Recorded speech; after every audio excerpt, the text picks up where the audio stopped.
actually did it. You're a cyborg. We are the big way, more stealthful than the night. Alright, the combatants are set. Let's end this debate once and for all. Death battle!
This was a close one.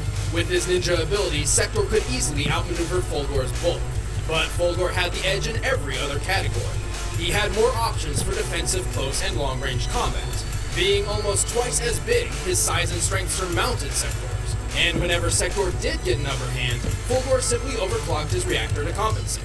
And while neither of them have successfully defeated their rivals, Sector has been humiliated by Sub-Zero over and over. But Fulgor would have won his second duel with Jago if Orchid hadn't stepped in.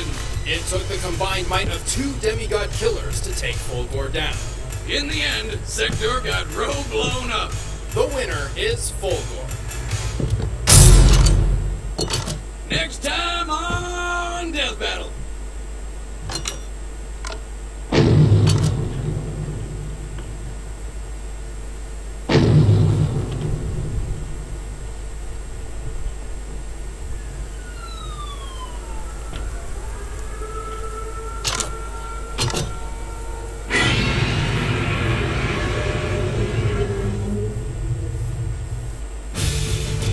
Hey, thanks for watching this latest episode of Death Battle. Be sure to like and subscribe and favorite and all that stuff. And don't forget to show it to everyone. Dogs, cats, friends, people who aren't your friends, enemies, tell them why you're better. I don't know, show it to every person. And I don't care, just share it with people.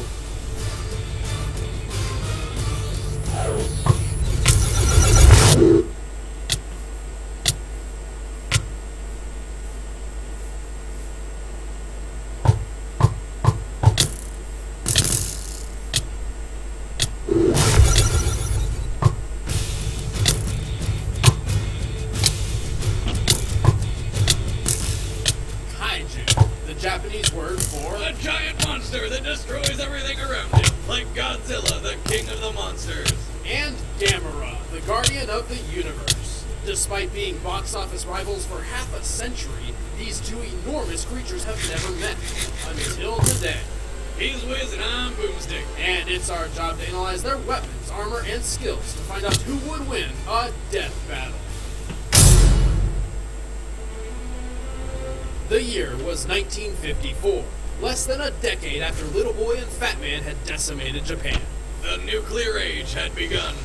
As the United States tested their shiny new hydrogen bombs across the Pacific, one of them woke something up.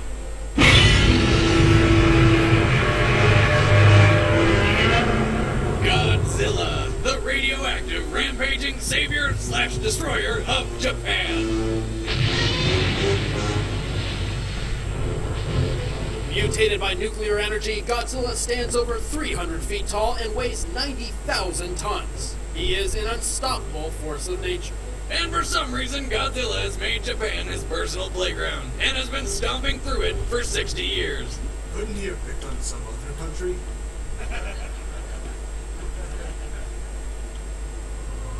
Godzilla's radioactive mutation leaves everything in his wake contaminated. Water, plants, even people. Godzilla's presence alone turns a city block completely uninhabitable. Like that noisy upstairs neighbor, or people who let their dog shit in your front lawn. But Godzilla does not simply walk past his enemies to destroy them. His strength is insane. He once lifted and threw his arch-rival Kaiser Ghidorah, who weighs 100,000 frickin' tons. He channels this strength through his claws, teeth, tail, And epic gravity-defying drop kicks.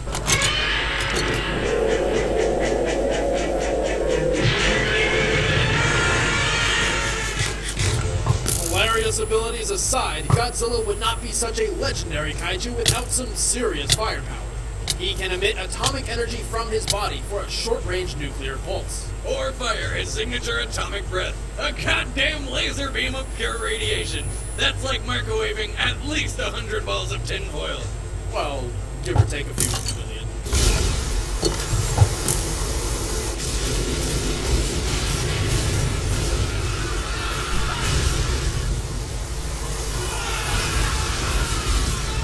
The atomic breath can melt, burn, or blow up just about anything. And you know it just can't smell good. I mean, that's a lot of fish.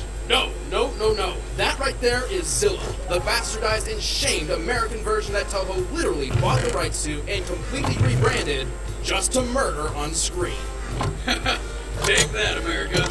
And that was just the real Godzilla's standard atomic breath. Yep, after absorbing a giant pterodactyl's soul. Okay, he gained the power to boost his breath to the red spiral ray. An attack so deadly it only took a few blasts to obliterate the more powerful clone of himself, Space Godzilla. What? Space Godzilla? Yes, Space Godzilla's a thing. Moving on. Uh-oh. Godzilla's cell structure can quickly regenerate from all manner of wounds. And despite being vulnerable to man-made electricity, he possesses magnetic properties. Like a lightning rod, he can attract thunderbolts from the sky and use nature's power to enhance his own abilities. Or turn himself into a giant living magnet. Magnets. How do they even work? Well, believe it or not, that isn't the weirdest thing that Godzilla can do. If Big G needs to get somewhere quick, he bends over, charges up, and does this.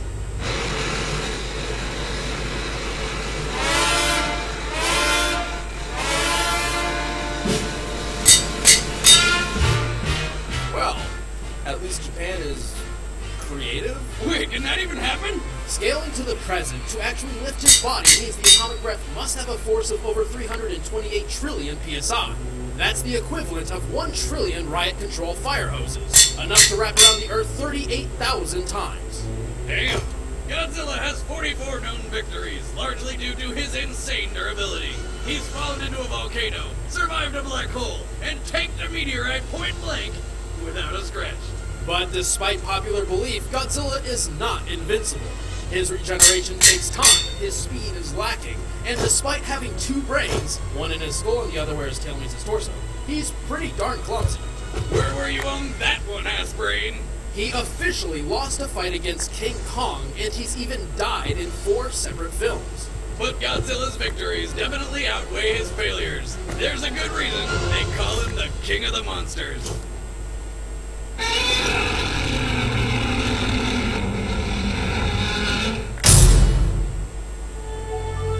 The year was 1965, the apex of the space race. Technology was advancing further and faster than ever before, but no one could have anticipated the bioengineered marvel hidden beneath the waves. Eons ago, the ancient people of Atlantis learned how to construct life and foolishly decided to play God.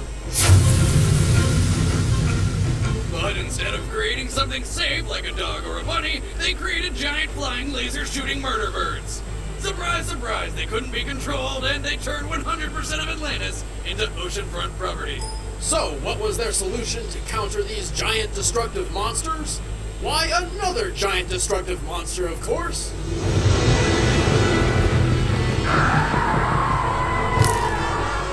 Enter Gamera, guardian of the universe and friend to all children. You are Mama. Never does it hurt people. He likes us. Friend to all children? That's a terrible title. How about Gamera, the flying, fire-breathing ninja turtle of doom? That's actually not far off. For a 260-foot, 10,000-ton turtle, Gamera is quite agile. And it's Dixon! His arsenal includes 2 huge tusks, with elbow spikes, and a fire breath so strong it can be used underwater, despite being, fire. Technically, it's highly concentrated plasma, the fourth state of matter. The hottest plasma ever created by man exceeded 3.6 million degrees Fahrenheit. That's hotter than the surface of the sun. Gamera's fireballs can burn through practically anything. And when he's not spitting hot fire, he fucking eats it! It's true, a fiery 4-course meal can quickly heal and re-energize him.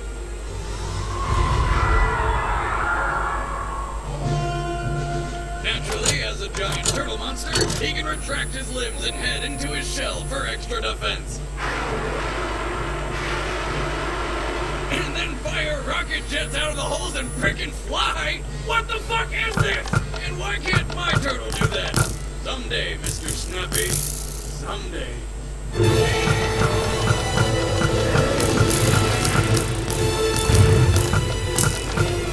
Gamera can fly at speeds reaching Mach 3, over 2,200 miles per hour. That's faster than the world record-holding SR-71 Blackbird. But how the hell does he know where he's going? And more importantly, how does he not puke his guts out? The Atlanteans built Gamera using mana, an ethereal energy force connecting all things, places, and people. Everything has a finite pool of mana, which can be measured using a Sega Dreamcast. But it still can't play DVDs.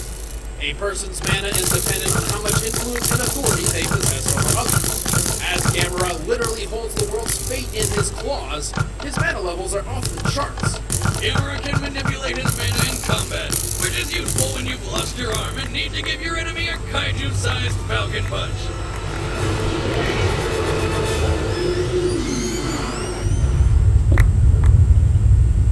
Fuck yeah! And if Gamera ever runs low on mana, he can summon more from the earth itself.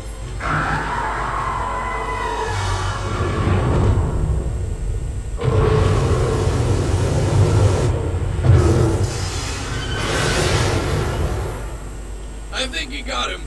Gamera is fast enough to catch a missile going Mach 10, capable of flying through outer space, and tough enough to survive a nuclear explosion which leveled the entire city of Sendai. As Sendai is about 152 miles across, this explosion must have yielded nearly 112 megatons of force. Gamera has a fierce will to fight. No matter how much pain he's in, he'll keep pushing forward for the win. And he's not just determined, he's actually quite brilliant. He tactically seeks to exploit enemy weaknesses, and is apparently smart enough to repair an alien spacecraft. He does machines. But despite his intelligence, he is not infallible. Gamera's supposedly impenetrable defenses have been pierced before. And remember, Gamera is explicitly the guardian of Earth, which does not necessarily include humanity. In fact, Gamera fears mankind may one day become the Earth's greatest enemy. I knew he sounded too good to be true. He's a hippie turtle. And yet, Gamera has a strange fondness for children. Gamera!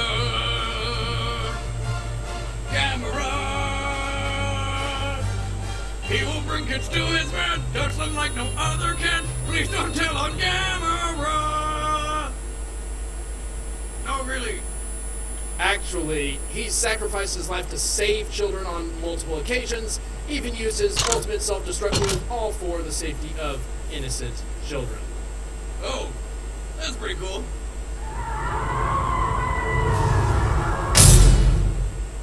Alright, the combatants are set. Let's end this debate once and for all. It's time for a death battle!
Gamera may have held the speed advantage, but Godzilla's sheer size and power won this bout. He's 9 times heavier. Plus, while Gamera tanked a city-busting nuke and almost died, Godzilla tanked a similar explosion from a meteorite and didn't even flinch. Gamera's shell was once pierced by Virus, a physically weaker foe. There's no doubt Godzilla could overpower this giant turtle. Hell, he's strong enough to match goddamn Thor. And since Godzilla's atomic breath is composed of pure radiation, not fire, Gamera could not feed off of it. But most importantly, Gamera has a history of winning through retreating. He usually takes one round to analyze his foe and another to win the day. On paper, this sounds like a smart idea. But unfortunately for Gamera, Godzilla don't play like that. Looks like Godzilla put Gamera through living shell. The winner is Godzilla. Next time on Death Battle.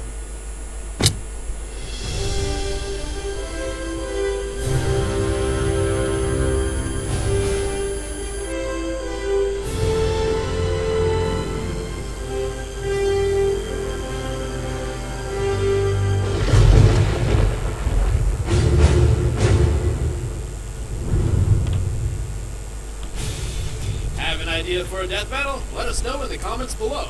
Like, subscribe, follow, and you'll gain my eternal love. And don't forget to click on the pretty pictures all around you so that you can watch more death battles. Death battles, that's correct. Thank you for watching. Shut up, Wiz.